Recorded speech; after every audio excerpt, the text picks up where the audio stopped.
October 12 இரவு 7 மணிக்கு குடும்பஸ்தன் புத்தம் புதிய திரைப்படம்.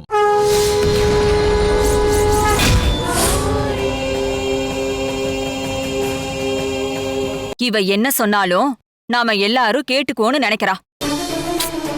ஏண்டி கதை அளந்து விடுறதுக்கும் ஒரு அளவு வேண்டாம்? வேற என்னடி சொல்ற?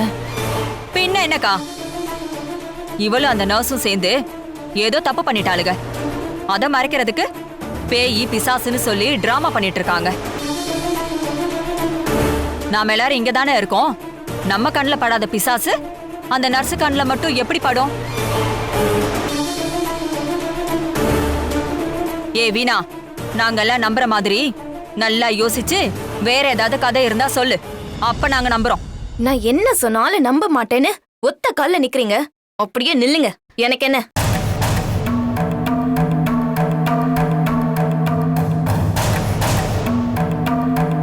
ஆனா அத்தை, இப்ப நீங்க என்ன சந்தேகப்படுற மாதிரிதான் நானும் சந்தேகப்பட்டு அந்த நர்ஸு கிட்ட நீ சொல்றதெல்லாம் என்னால நம்ப முடியாதுன்னு கேட்டேன். கொஞ்சம் கோவமாவே தான் கேட்டேன். அதுக்கு அவ என்ன சொன்னா தெரியுமா? என்ன சொன்னா? நான் அசோக்க கூட்டிட்டு வர்றதுக்குள்ள சத்யாவுக்கு ஊசிய போட்டு நீ கிளம்புன்னு தானே சொன்ன. ஆனா அடுத்த நிமிஷமே ஊசிய போட்டுட்டு நீ போயிருக்கலாம். ஆனா நீ போடல. என்னடி, ஒரு வேலையை செய்யறேன்னு சொல்லி பணத்தை வாங்கிக்கிட்டு அந்த வேலையை முடிச்சு கொடுக்காம பேய் அடிச்சது பிசாசு அடிச்சதுன்னு தப்பிச்சு ஓடலான்னு பாக்குறியா? உன்ன எங்க பெரிய மாமா வேணா நம்பலாம், நான் நம்ப மாட்டேன்டி.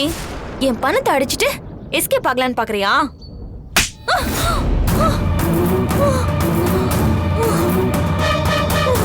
என்னடி, பணம் கொடுத்ததுக்காக என்ன வேணா பேசுவியா? அந்த பிசாசு என் முடிய புடிச்சு செவத்துல டேபிள்ல கட்டலன்னு சொல்லி ஒரு வகத்தொகை இல்லாம என்ன சுழட்டி சுழட்டி அடிக்குது. அந்த இடத்துல நீ இருந்திருந்தா என்ன ஆயிருப்பன்னு யோசிச்சு பாரு. வாங்கின அடியில உடம்பெல்லாம் ரணமா வலிக்குது, எலும்பெல்லாம் நொறுங்கி போன மாதிரி இருக்கு. இன்னும் ஒரு மாசத்துக்கு படுத்து படிக்க விட்டு நான் என்ட்ரி பண்ணான்னு கூட எனக்கு தெரியல. நல்ல வேலை, என் கையில இருந்த ஊசி அந்த பெட்ல குத்திருச்சு. அதுவே என் மேல குத்தி இருந்தா என்ன ஆயிருக்கும்? உன் முன்னாடி நின்னு பேசுறதுக்கு இப்ப நான் இங்க இருந்திருக்கவே மாட்டேன். இந்த வீட்ல பேய் இருக்குன்னு ஜமீன் ஐயாக்கு தெரியாமல இருந்திருக்கும். அவருக்கு காரியம் ஆகணும்னு என்கிட்ட சொல்லாம மறைச்சிட்டாரு. அது என்ன நார் நர பிச்சை எடுத்துச்சு. நீ என்னடானா பணத்தை ஏமாத்திட்டு போ பாக்குறேன்னு சொல்லிட்டு இருக்க. பிச்சை காசு யாருக்கு வேணும்? மொத்த பணமும் இருக்கு, இந்தா நீயே வச்சுக்கோ. ஹே, அப்போ பேய் இருக்குன்னு சொல்லாம வலிப்பு வந்துச்சுன்னு எதுக்காக போய் சொன்ன? அத நான் காட்டி கொடுத்ததுக்காக அது என்ன வீடு தேடி வந்து அடிக்கவா?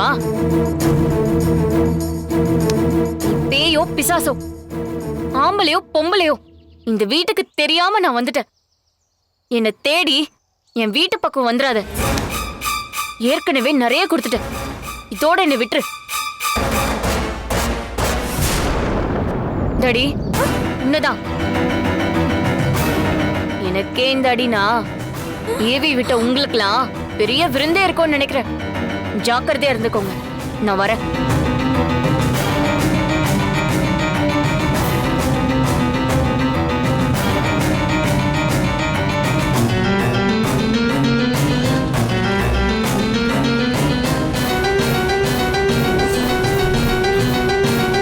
அப்படின்னா இந்த வீட்ல பேய் இருக்கா? நாம பேசிட்டு இருக்கிறதெல்லாம் அது கேட்டுக்கிட்டு இருக்குமா?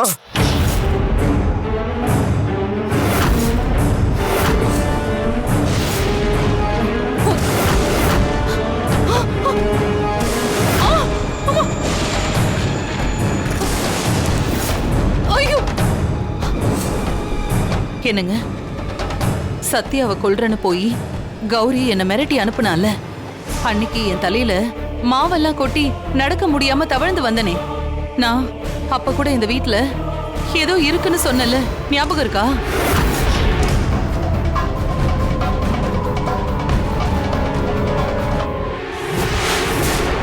அன்னைக்கும் இந்த பேய் தான் என்ன பாடா படுத்திருக்கோம் போலங்க. மாமா, பேயா யார் வந்திருப்பா? யாருக்கு தெரியும்?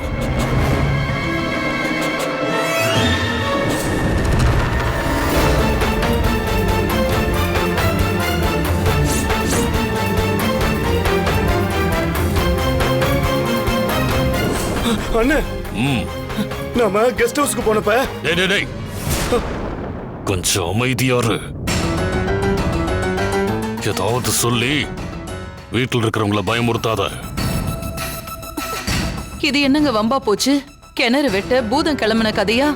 ஒரு பக்கம் துர்கா கட்டி இருக்கிற அந்த கயிறு, இன்னொரு பக்கம் புதுசா பேயின்னு ஒண்ணு வந்திருக்கு. இதை எப்படிங்க சமாளிக்க போறோம்? இந்த மாதிரி நேரத்துல நாம காலன் சாமி கிட்ட தான் உதவி கேட்டு போவோம். ஆனா இப்ப அவரு எங்க இருக்காரு, என்ன பண்றாரு, என்ன ஆனாருன்னு எதுவுமே தெரியலையே. போதும் போதும். ஆளுக்கு புலம்பிக்கிட்டே இருந்தா எந்த ஒரு தீர்வும் கிடைக்க போறதில்ல. இந்த கல்யாணத்தை நிறுத்த சத்யாவை கொல்ல பிளான் பண்ணியிருந்தோம். ஆனா அது நடக்கல. நாம யாருமே எதிர்பார்க்காத ஒண்ணு அந்த நர்ஸ் சொல்லிட்டு போறா. ஆனா அத பத்தி பேசவோ ஆராய்ச்சி பண்ணவோ நமக்கு இப்ப நேரம் இல்ல.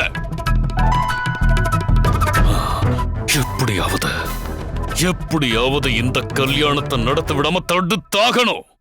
ஆமாங்க, அசோக் மட்டும் துர்கா கழுத்துல தாலி கட்டிட்டானா இந்த ஜென்மத்துக்கும் அவளை அடிச்சு துரத்த முடியாதுங்க. இந்த வீடு அவளோட சாம்ராஜ்யம் ஆயிடும். பெரியவரே, இந்த கல்யாணம் நடக்காது. நான் நடக்கவும் விட மாட்டேன். அண்ணே, கவலைப்படாதீங்க. அசோக் துர்கா கழுத்துல தாலி கட்ட மாட்டான். அப்பா, நான் பாத்துக்கிறேன்ப்பா. ஆமா மாமா, இந்த கல்யாணம் நடக்காது.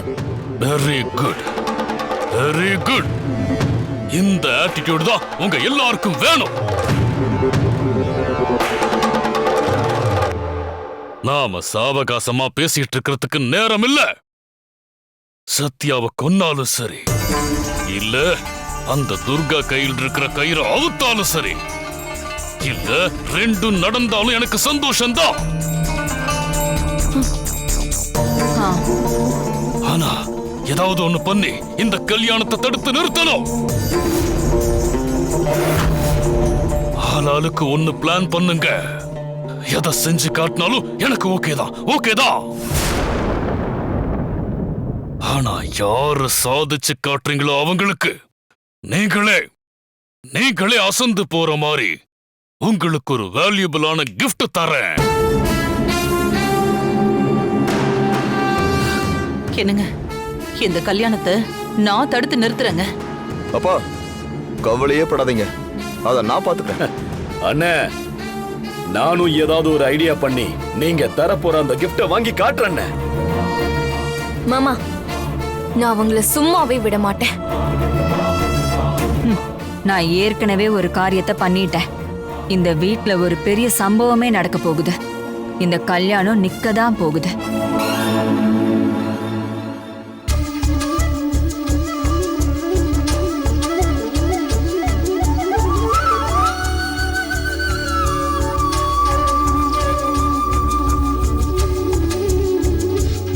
சரி, எல்லாரும் கிளம்புங்க. ம், சரிப்பா. மீனா, மாமா, போய் யாருன்னு பாரு.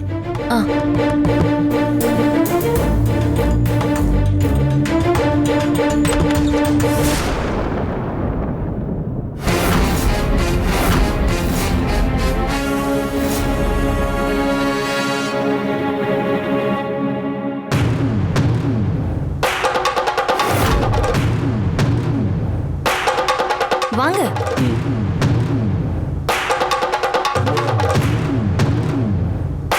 பெரியப்பா, பெரியமா, எல்லாரும் இங்கதான் இருக்கீங்களா?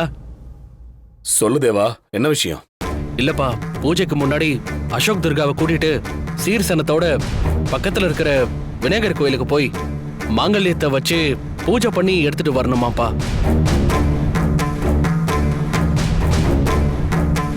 புரோகிதர் என்கிட்ட சொல்லி அனுப்பிச்சாரு. அதான் எல்லாரும் வந்தீங்கன்னா போயிட்டு வந்துடலாம். இந்த கல்யாணத்தை நிறுத்தணும்னு நான் போராடிட்டு இருக்கேன். இவன் என்னடானா இதை நடத்திய தீர்வுன்னு ஒத்த கால நின்னுட்டு இருக்கான். போலாம். சொல்றல. அதுக்கு என்ன தேவா, போயிட்டு வந்துடலாமே. என்னங்க, நீங்களும் வரலாம்ல. பெரியம்மா, பெரியப்பா வராம எப்படி? ஆ, சரி சரி, நாங்க வரோம்.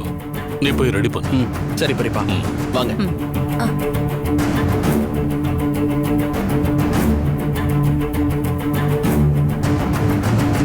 அசோக், எல்லாரும் வந்துடுறாங்களா? சொல்லிட்டீங்களா? கொஞ்ச நேரத்துல வந்துருவாங்க. சரி. அண்ணே, நான் பெருசா சபதமெல்லாம் விட்டேன். ஆனா கல்யாணத்தை நிறுத்த ஒரு ஐடியாவும் வர மாட்டேங்குதுண்ணே. ஆமா சித்தப்பா, எனக்கும் ஒண்ணுமே தோண மாட்டேங்குது. என்ன பண்றதுன்னு தெரியல. ஆனா தேவா வந்து சொன்னதுமே நான் ஒரு ஐடியா பண்ணிட்டேன். அத்தை, என்ன ஐடியா? சொல்றேன், வாங்க. நீங்க என்ன வேணாலும் பண்ணுங்க, கடைசியா என்னோட பிளான் தான் ஒர்க் அவுட் ஆகும். வாங்க.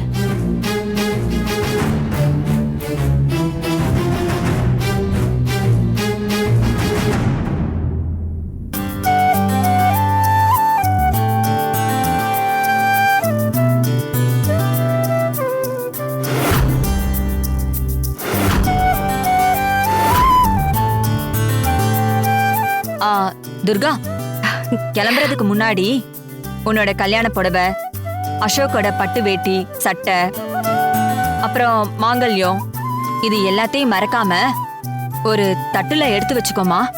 அம்மா, இங்க பாருங்க, எல்லாத்தையும் நானே எடுத்து வச்சிட்டேன். மாங்கல்யத்தோட குங்குமச்சிமிலும் வச்சிருக்கேன்.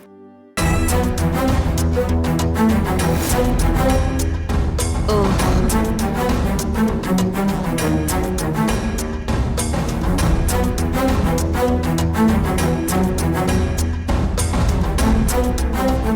இந்த வாழ்க்கை நிலைக்க போகுதுன்னு உன் புருஷன் கூட சந்தோஷமா சிரிச்சு பேசிட்டு இருக்கியா? இந்த சந்தோஷம் சிரிப்பெல்லாம் கோயிலுக்கு போற வரைக்கும் தான். திரும்ப வரப்போ மொத்தத்தையும் தொலைச்சிட்டு தான் நீ நிப்ப. சரிண்ணே, கிளம்பலாமா? அசோக், நான் வரல. நீங்க எல்லாரும் போயிட்டு வாங்க, நான் இங்கே இருக்கேன். ஏண்ணே? இல்ல அசோக், ஏன் சொல்றேன்னா, சத்யா நீ தனியா இருக்காங்களே, நான் இங்க வீட்ல இருந்து அவங்கள பாத்துக்கலான்னு தான் கேட்டேன். எல்லாரும் கோயிலுக்கு போயிட்டா அண்ணி யாரு பாத்துக்கிறது? அதனால நீங்க எல்லாரும் போயிட்டு வாங்க, நான் இங்கே இருந்து அவங்கள பாத்துக்கிறேன். சரிண்ணே, சரி.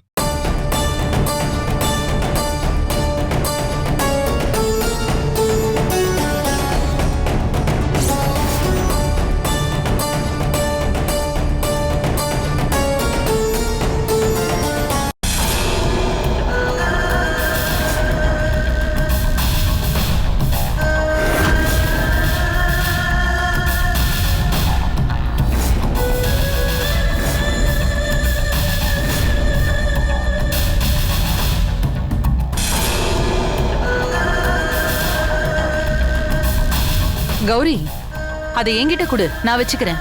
இல்ல பரவாயில்லம்மா, நானே கொண்டு வரேன்.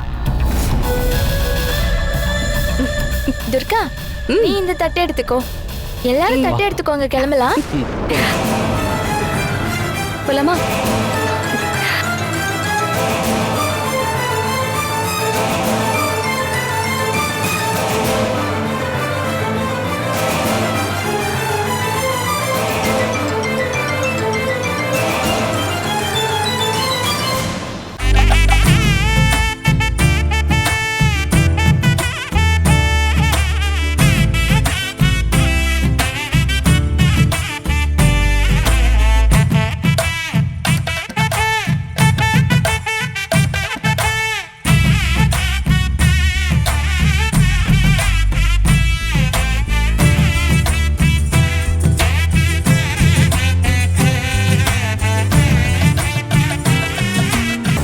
ஐயோ, இத பார்க்கவே சகிக்கலத்த. அக்கா, ஏதோ ஐடியா பண்ணிருக்கேன்னு சொன்னீங்கல்ல, சந்தோஷமா வேற வரீங்க. என்ன பிளான் பண்ணிருக்கீங்க, அத சொல்லுங்க. சொல்றேன் சொல்றேன் சொல்றேன். அத்தை, என்ன பிளான் அத்தை? இந்த கல்யாணம் நடக்காதுடி. என்ன பிளானுங்கிறத நான் அப்புறமா சொல்றேன். அகிலா, நீ என்ன பிளான் பண்ணிருக்கன்னு சொன்னாதானே நாங்க அதுக்கேத்த மாதிரி தயாராவோம். என்னங்க, முன்னாடி 2 பேரு போறாங்கல்ல, கௌரிக்கு பின்னாடி பாருங்க.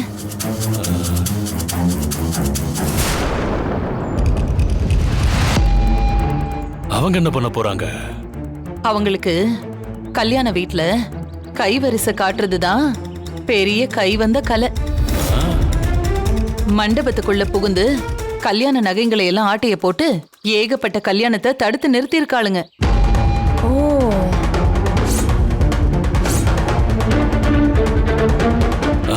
அது சரி. ஆனா அவங்க இப்ப இங்க என்ன பண்ண போறாங்க? என்னங்க, துர்கா கஷ்டப்பட்டு தோஷத்தை போக்குன அந்த மாங்கல்யம் இருந்தாதான் இந்த கல்யாணமே நடக்கும். ஆமா, அதையே நாம தூக்கிட்டா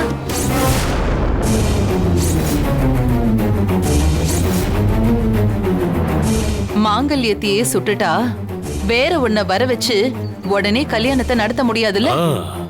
அந்த மாங்கல்யம் தோஷம் போக்குனதா இருந்தாதானே இந்த கல்யாணம் நடக்கும். இவளுங்க பூஜை முடிஞ்சு வீட்டுக்கு போற கேப்ல அந்த மாங்கல்யத்தையே இவளுங்க திருடிட்டு போயிடுவாளுங்க. அருமை அருமை. இத நான் உன்கிட்ட கொஞ்சம் கூட எதிர்பார்க்கல. இது மட்டும் நடந்துட்டா கண்டிப்பா இந்த கல்யாணம் நடக்காதுல்ல? கண்டிப்பா நடக்காதுங்க. அண்ணி, உண்மையிலேயே சூப்பர் பிளான். மா, இந்த ஐடியா எனக்கு தோணல பாருங்களே. அதான் எனக்கு தோணிடுச்சேடா. அத்தை கைய கொடுங்க அத்தை. கலக்கிட்டீங்க போங்க. தேங்க்யூ. இது மட்டும் நல்ல விதமா நடந்துட்டா எல்லாமே ஓகே தான்.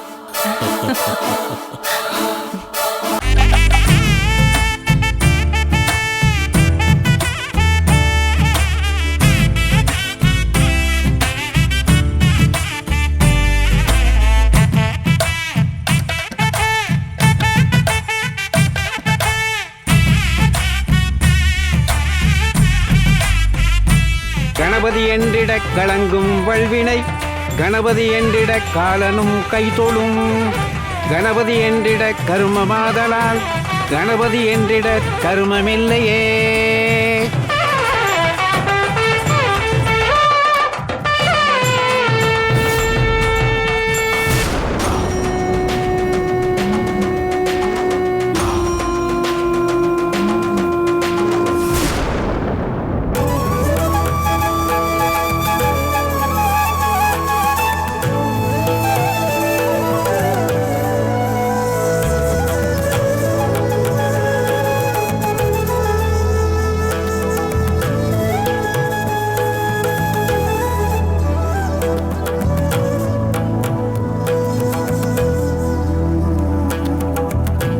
மாங்கல்யத்தை கொண்டு போய் பெரியவங்க கிட்ட ஆசீர்வாதம் வாங்கிக்கமா. சரிங்க சாமி.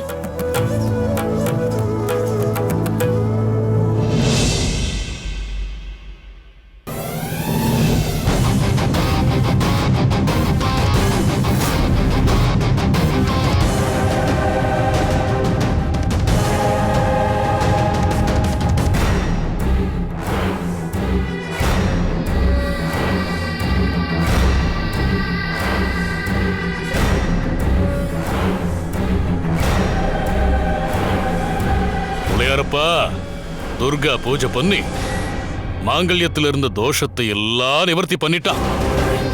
மறுபடியும் இந்த பிள்ளைங்களுக்கு கல்யாணம் நடக்க போகுது. எல்லாத்தையும் சிறப்பா நடத்தி கொடுக்கணும். எல்லாரும் நல்லா இருக்கணும்.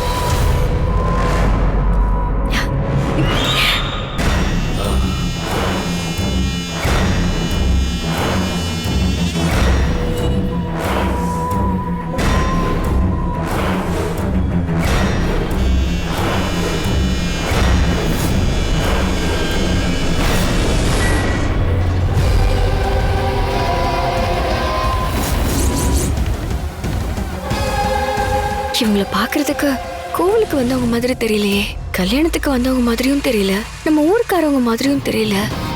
இவங்க பார்வையே சரியில்லை. மாங்கல்யத்தையே பார்த்துக்கிட்டு இருக்காங்களே. மாங்கல்யத்தை வச்சு ஏதாவது பிளான் பண்ணிருக்காங்களா? என்ன ஏதுன்னு தெரியலையே.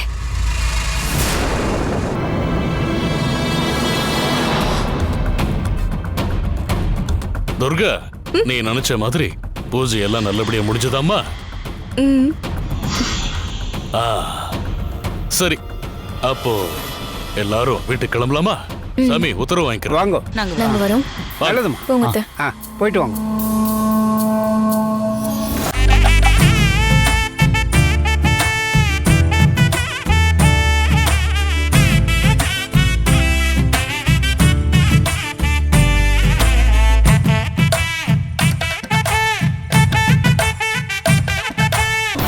அத்தை, மாங்கல்யா இருக்கிற தாம்பல தட்டு கௌரி கையில தான் இருக்கு. ஆனா அவ சாதாரண ஆளே கிடையாது. ஏன்னா துர்கா கட்டி இருக்கிற கயிறு அவுக்க நீங்க ட்ரை பண்றீங்களான்னு என்னையே எச்சரிக்கை பண்ணவ. அவ்வளோ சுலபத்துல அவகிட்ட இருந்து அந்த மாங்கல்யத்தை திருடவே முடியாது அத்தை. அடி போடி, நான் ஏற்பாடு பண்ணிருக்கிற அந்த பொம்பளைங்க பலே கேடிங்க. நகை பெட்டியையும் தூக்குவாளுங்க, அது முடியலனா அதை தூக்கிட்டு வர கௌரியும் சேர்த்து தூக்குவாளுங்க. ஓ வீணா, அத்தை, நீ அந்த கௌரிய பத்தி சொன்னதும் எனக்கு ஒரு ஐடியா வருது. என்னத்த? கூட்டமா நாம போறோம், ஏதாவது பண்ணி எல்லாரோட கவனத்தையும் நீ திசை திருப்பினா அந்த திருடிங்க மாங்கல்யத்தை திருடுறதுக்கு வசதியா இருக்கும். அவ்வளவுதானே அத்தை? இப்ப பாருங்க என் ஆட்டத்தை.